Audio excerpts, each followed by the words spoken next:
Hi guys, it's me, Karen. I'm going to try not to do a lot of talking since I did, explain a bunch of this stuff in the last video. But I'm going to continue on this path and finish up this last spiked pendant.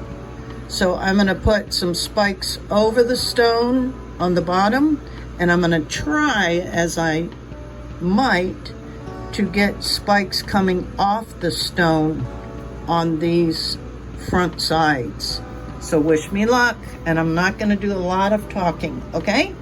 So let me get the tape on, burnished, fluxed, and the first layer of solder, and I'll be back.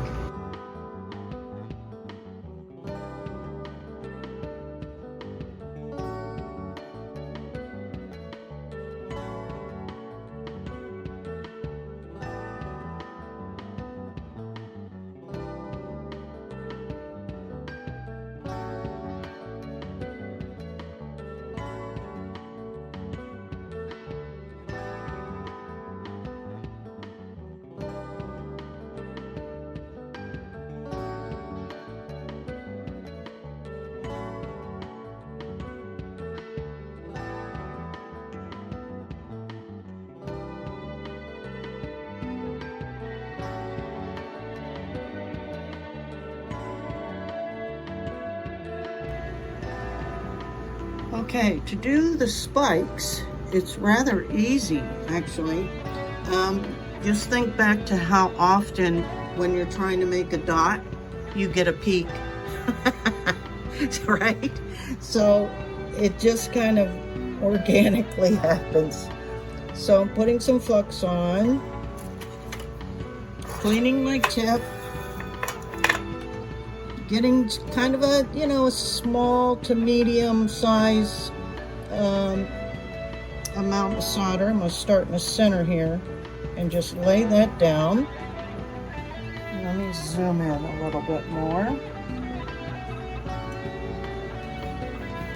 And then I'm just going to pick up some more about the same size and just tap it on top, and oh, voila, a peak. So one dot down, pick up another one, and just dab it and pull up, and you get the natural spike. Lay one dot down, second one, just dab it. And I just use these little clips to kind of hold it, again, allowing gravity to help me. Let's see what we got. Wow. So yeah, that was actually much easier than the others. Okay, so I'm gonna just do a bail, clean it up, and I'll be back.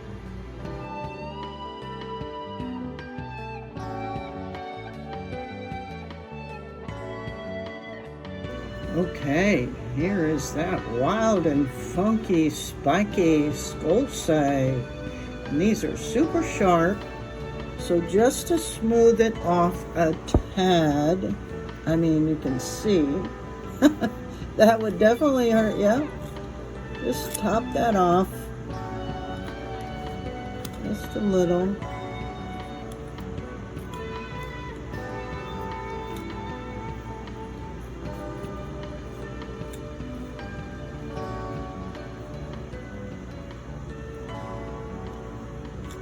Okay, I'm going to put the patina on it and then clean it back up, and we'll see what we got.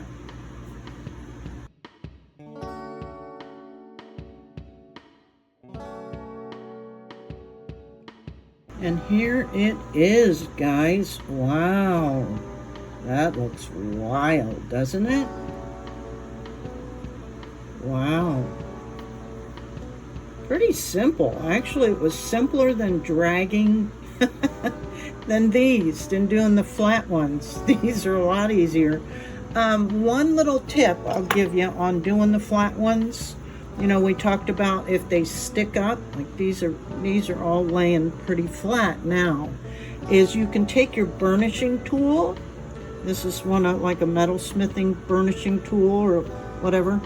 But you could probably use, you know, your popsicle stick and just gently push that tip down a little. And that helps too, just like in silversmithing. You know, they use these tools to burnish, which is like to smooth out, and it also gives it a shine. But yeah, what do you think? What do you think? I like it. I think the dudes will dig these. Like I say, they kind of remind me of like Lord of the Rings or all those other, you know, I can't think of the names right now of all those types of shows. But also I was, I'm going to be on the hunt for, say, I don't know, like I just want a head of a dragon. Or I've seen some like dragon head beads that maybe you could put on the bale just to kind of give it even more of that dragony look. Anyway, okay, well, thanks so much for the suggestion. And I think her name was Deb, a new subscriber. And actually, when she first asked me about the spiky technique, I had not experimented to this degree with it. And I had noticed that Laura Beth Love had just put out a new short video herself on doing spikes and gave 2 different techniques. So I referred her over to Laura Beth, and I think she probably went over and checked it out. So it's kind of weird how these things come up, like somebody asking for it the day after I see it on YouTube. And so I'm not trying to infringe on anyone's channel or designs. As you can see, this is a completely different look than anything that she did. But I wanted to give her a shout out. Okay, guys, thanks again so much. I appreciate all the support.